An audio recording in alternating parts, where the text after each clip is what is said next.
औज़ुबिल्लाहिमिनश्शैतानिर्रजीम बिस्मिल्लाहिर्रहमानिर्रहीम स्टूडेंट करेंगे अपना चैप्टर नंबर 3 का 3.2 topic how do all major landforms on earth emerge. तो स्टार्ट कर लेते हैं। जैसे कि हमने पीछे पढ़ा है अपना कि हिल और माउंटेन की फॉर्मेशन कैसे होती है, तो उसी को हम आगे लेकर चल रहे हैं। Major landforms like fold mountains, rift valleys and block mountains emerge from the processes of folding and faulting. Folding क्या है? जब जलजला आता है, प्लेट्स एक दूसरे के अंदर धंसती हैं, कोलाइड होती हैं, उनकी कन्वर्जेंट होती है।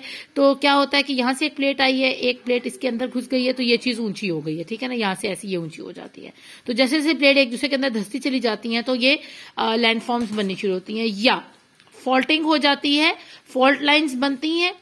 और यहाँ की जमीन इधर को जाती है, यानी डाइवर्ट होती है इस तरफ, और इधर से इस तरफ तो फोल्ड बनना शुरू होते हैं। ऐसे करके एक दूसरे के ऊपर फोल्ड बनना शुरू हो जाते हैं। यहाँ एक दरार आ जाती है और यहाँ पर पहाड़ बन जाते हैं दोनों तरफ। तो फोल्डिंग या फॉल्टिंग की वजह से प्रोसेस है। हमारे जो मेजर लैंडफॉर्म्स हैं उनमें हिल्स हैं या माउंटेन्स हैं, मोस्टली माउंटेन्स हैं जो फोल्डिंग और फॉल्टिंग की वजह से क्रिएट होती हैं।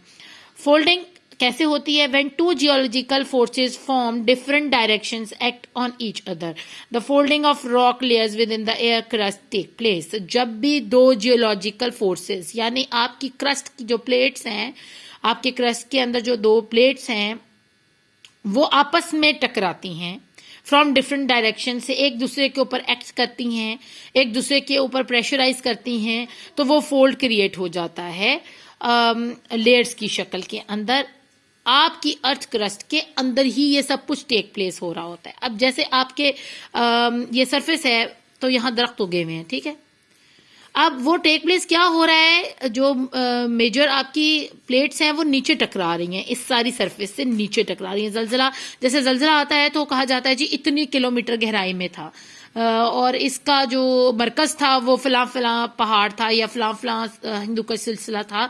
अक्सर आपने खबरों में सुना होगा कि इस तरह आपको बयान किया जाता है जब भी कोई अर्थक्वेक आता है। तो वो सब कुछ जो टेक प्लेस हो रहा होता है वो अंडरगो होता है, आपकी क्रस्ट के नीचे चल रहा होता है, और उसका इफेक्ट कहाँ हो रहा था? आपकी ऊपर, सबसे ऊपर वाली सरफेस के ऊपर, अर्थ की। तो जब भी ये दोनों आपस में कोलाइड करती हैं प्लेट्स, तो क्या होता है? वहां पर ऐसे फोल्डिंग्स बनना शुरू हो जाती हैं, मिट्टी एक जगह इकट्ठी होनी शुरू हो जाती है। जैसे आप समझ लें कि चावल आपने एक जगह इकट्ठे, या आटा आपने एक प्लेट के अंदर रखा हुआ और आप दोनों तरफ से उसको प्रेस ऐसे दोनों हाथों से ऐसे इकट्ठा कर रहे हो, तो वो फोल्ड होता होता एक पहाड़ की शक्ल में आ जाएगा। तो यही चीज फोल्डिंग की दौरान अंडरगो हो रही होती है in the crust. The ट्रेमेंडस compressional force exerted on the rock layer by geological movement causes rock layer to bend, causing folding।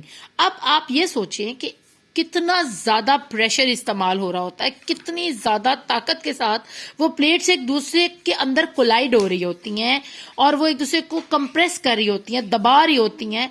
यानी एक प्लेट अगर ओशियानिक प्लेट है और वो कॉन्टिनेंटल प्लेट से आके टकरा रही है, तो ओशियानिक प्लेट क्योंकि ज्यादा भारी है तो वो कॉन्टिनेंटल प्लेट को मेंटल के अंदर धंसा देगी। अगर तो आपने पढ़ा हुआ इंटरनल स्ट्रक्चर अच्छे तरीके से, तो फिर तो आपको मेरी बातों की बहुत अच्छे से समझ आ रही होगी। तो जब ओशनिक प्लेट जो है क्रस्ट के नीचे जाकर आपकी कॉन्टिनेंटल प्लेट को धंसाती है मेंटल के अंदर, तो बहुत ज्यादा प्रेशर, ट्रेमेंडस कंप्रेशन चल रहा होता है। जैसे आप तकिए के ऊपर जोर लगाएं तो तकिए की शक्ल चेंज हो जाती है और वो नीचे की तरफ धंस जाता है और दूसरी तरफ से ऊपर उठ जाता है।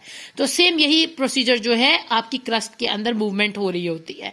और आप सोचें कि कितनी ताकत होगी कि एक चट्टान को वो फोल्ड कर देती है, ऐसे करके एक चट्टान ऐसे फोल्ड हो जाती है बाकायदा और ऊपर की तरफ उभर आती है, और ये फोल्डिंग कॉज करती है।